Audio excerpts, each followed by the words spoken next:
Ya, selamat malam teman-teman. Ini Chatterbox edisi 2 Maret 2026. Kita bikin dalam format pre-recorded atau kita rekam yang bisa kita tayangkan mungkin malam ini atau besok ya.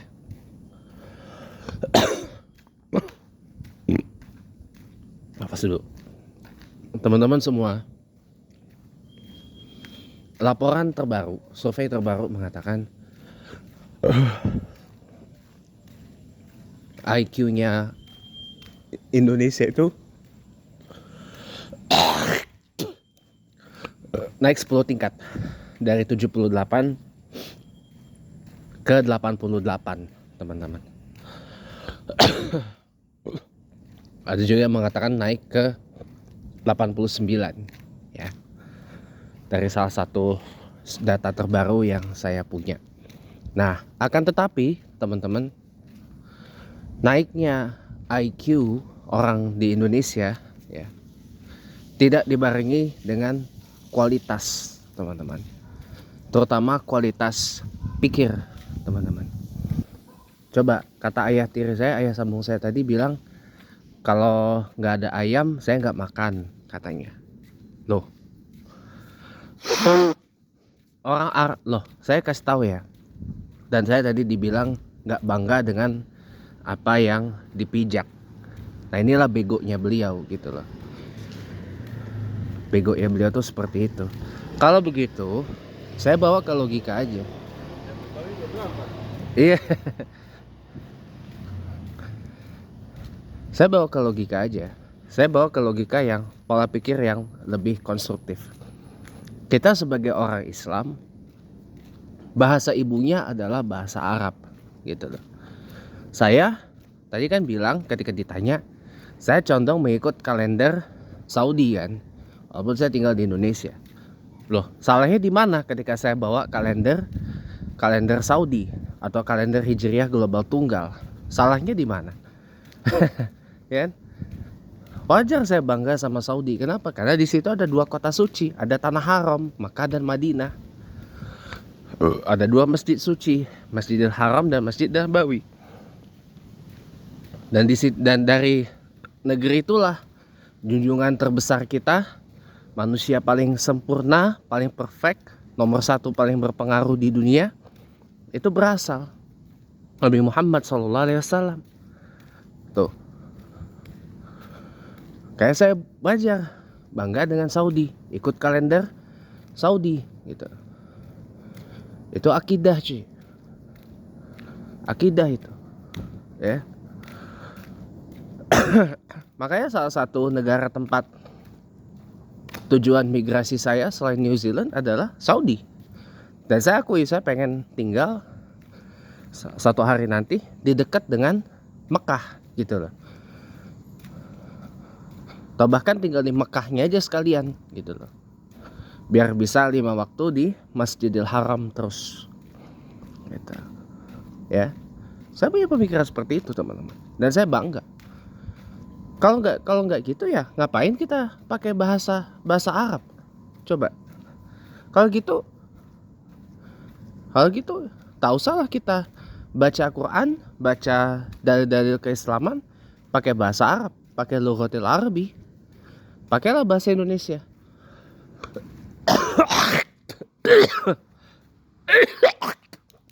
Mohon maaf lahir batin ya, teman-teman.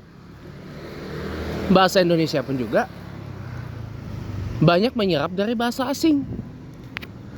Bahasa Belanda, bahasa Inggris, bahasa Portugal, bahkan bahasa Arab. Anda tahu kata selamat itu asal katanya dari salama. Keselamatan itu salama. Asal katanya dari salamat. Salama. Ya.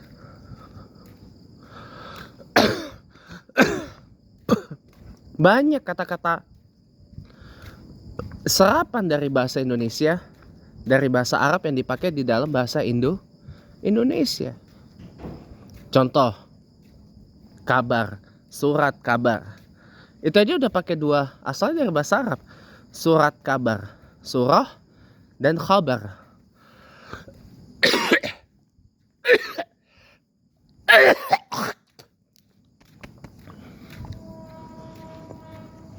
Kita kalau di Malaysia bilangnya bukan surat kabar, tapi bilangnya akhbar. Akhbar apa? Akhbar sana. Itu. Koran di Malaysia tuh bilangnya akhbar. Surat kabar di Malaysia bilangnya akhbar. Ya. Di Malaysia banyak loh kata-kata bahasa Arab yang dipakai di sana, kayak i'tiraf, istihar, menzahirkan, penzahiran itu, atau pernyataan di sana disebut penzahiran. Menyatakan, menzahirkan, atau mengistiharkan gitu. Nyatakan, mengistiharkan. Istihar itu dari bahasa Arab. Nah, istihar perang, ya kan, pernyataan perang, war statement, seperti itu. Itu banyak diserap dalam bahasa Arab, bahasa Indonesia dan bahasa Melayu ini. Ya, jadi jangan salah. Loh, kita pun juga beberapa produk-produk budaya kita, maaf, juga banyak menyerap dari Arab, terutama yang Melayu ya. Kayak nasi kebuli. Nasi kebuli itu bukan makanan Arab, makanan Indonesia yang diambil dari para saudagar dari Arab. Gitu teman-teman. Jadi keliru lah kalau kita mau mengatakan saya ini gak bangga dengan apa yang dipijak lah. Bawa kalender Saudi, emang salahnya di mana? Itulah tololnya, itulah bengaknya ya, sambung saya itu seperti itu. Ya kalau kayak gitu gak usah aja kita pakai bahasa Arab. Gak usah bilang selamat malam, selamat pagi, selamat siang, apa kabar. Itu ada serapan dari bahasa Arab. Cari bahasa lain dari selamat gitu. Apa misalkan salam pun juga dari bahasa Arab, serapan itu. Salam pagi, salam olahraga, salam sehat, salam ya, salam pun dari bahasa Arab. Salam pun itu dari bahasa Arab. Ya. Sekolah tuh dari bahasa Portugal, dari bahasa Portugis, Portugal. Escola apa itu namanya? Sekolah gitu. Sekolah itu dari bahasa Portugal.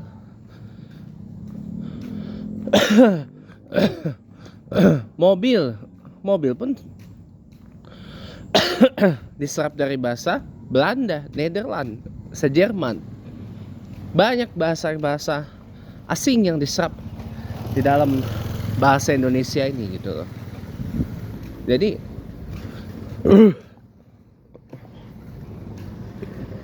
jangan sekali-sekali bilang saya nggak bangga dengan apa yang dipijak gitu loh. Kalau pada kenyataannya bahasa kita sendiri, bahasa Indonesia cukup banyak menyerap dari bahasa-bahasa asing.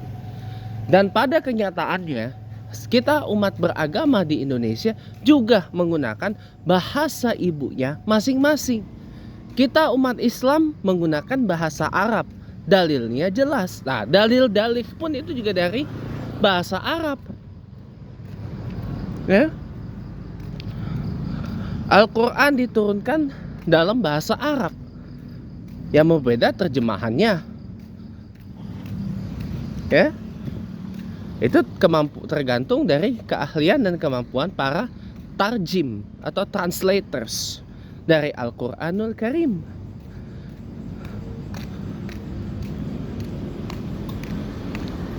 Betul tidak teman-teman? Iya. Nama-nama orang kita yang beragama Islam banyak juga ngambil dari bahasa Arab, bahasa Persia, bahasa lain-lain. Ya. bahasa Latin, bahasa Greece, bahasa Inggris, bahasa Jerman, bahasa Nederland. Bentar ya, ada musik. Jadi saudara pemirsa ya, salah gitu loh kalau kita terlalu menyempitkan pola pikir seperti orang tua saya gitu loh. Kayak saya dibilang kalau nggak ada ayam saya nggak makan. Orang Swiss saja yang nggak punya laut, dia nggak makan ikan hidup. Kamu tahu Swiss kan? Switzerland. Tahu nggak negara di Eropa sana tuh? Swiss itu negara landlocked. Negara landlocked, nggak punya lautan. Negara yang dikelilingi oleh daratan, dihimpit oleh negara-negara besar. Jerman, Deutschland, Prancis, Italia.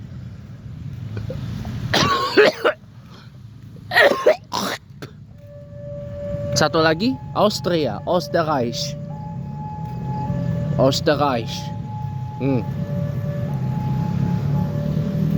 Swiss itu negara yang dihimpit dengan daratan. Nggak ada dia pelabuhan. Boro-boro dia mau makan ikan. Ikan apa? Ikan salmon impor, ikan lele impor, ikan apa lagi?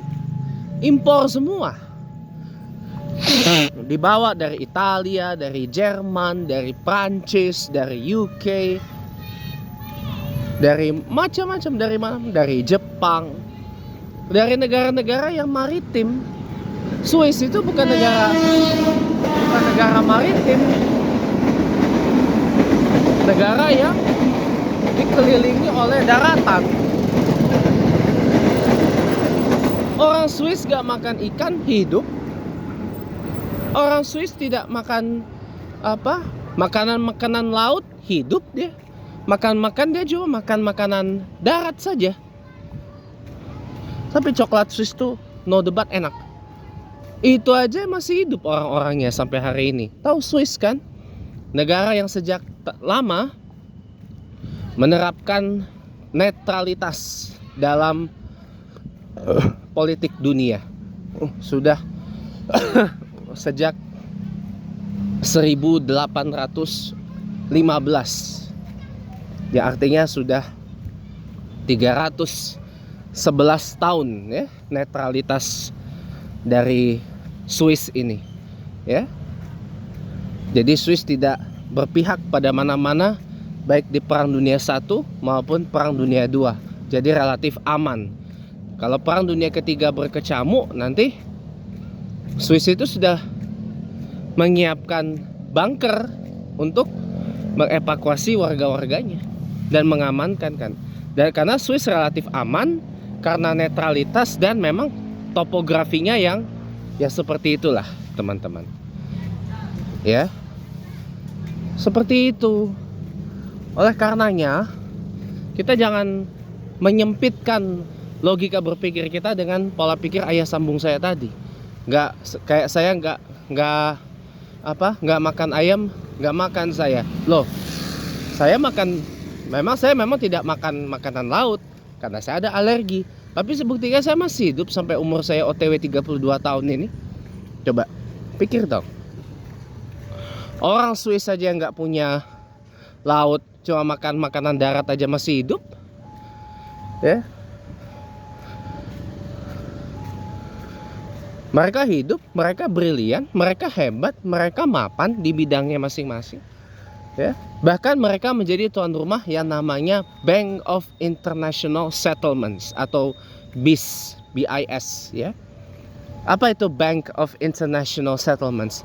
Bank sentralnya seluruh bank sentral yang ada di muka bumi ini. Adanya di sana, di Swiss. Di negara yang orangnya nggak makan ikan. Nah, coba bayangin. Coba bayangin. Ya. Orang US wilayah lautnya lebih kecil dari Indonesia. Large number of America itu daratan. Ya. Wilayah laut US tuh kecil sekali. Cuma ada di East Coast, di pantai timur, kemudian di South Coast, di Florida, lalu cuma ada lagi di West Coast, pantai barat, ya, California, Washington, ya, negara-negara bagian di West Coast yang berdekatan dengan Samudra Pasifik atau Pacific Ocean, ya. Benar teman-teman, saya lewatin ini dulu. licin kegelincir saya, tapi insya Allah nggak kenapa-napa. Kita lanjut ya teman-teman ya. Oke, kita lanjut dulu, nggak apa-apa. Itu tadi hanya insiden kecil ya. Karena itu jalannya bolong, kegenang, dan sampai hari ini nggak ada upaya untuk diaspalin lagi atau di gimana lagi gitu loh. Karena ini kan memang jatuhnya jalan kampung teman-teman. Harusnya sih dibolongin lagi. Harusnya sih kalau udah tahu bolong gini mendingan di aspal gitu.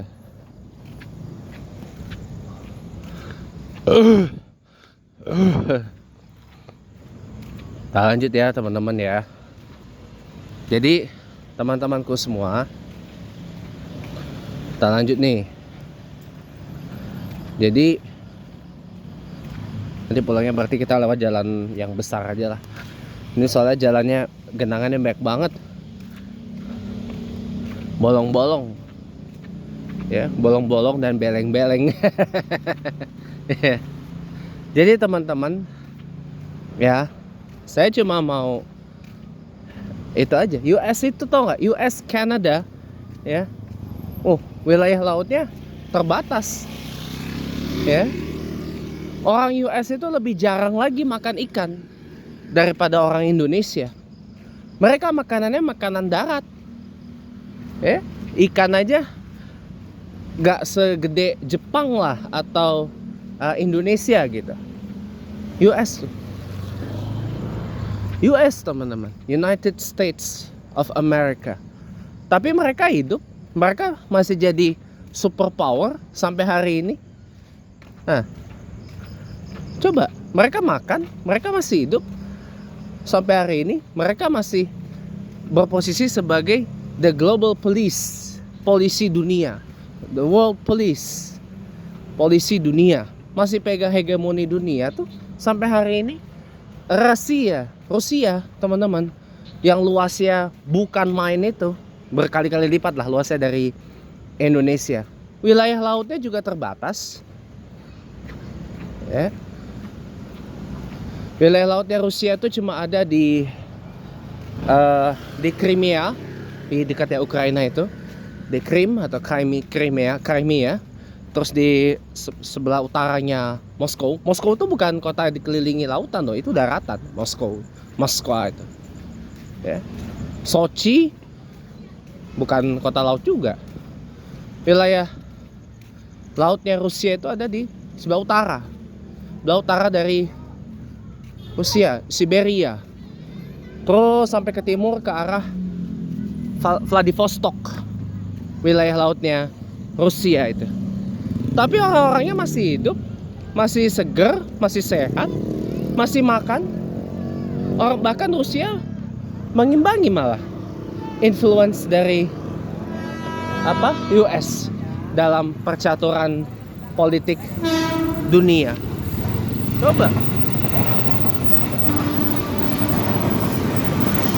Tumben ya kalau ini nggak terlalu padat.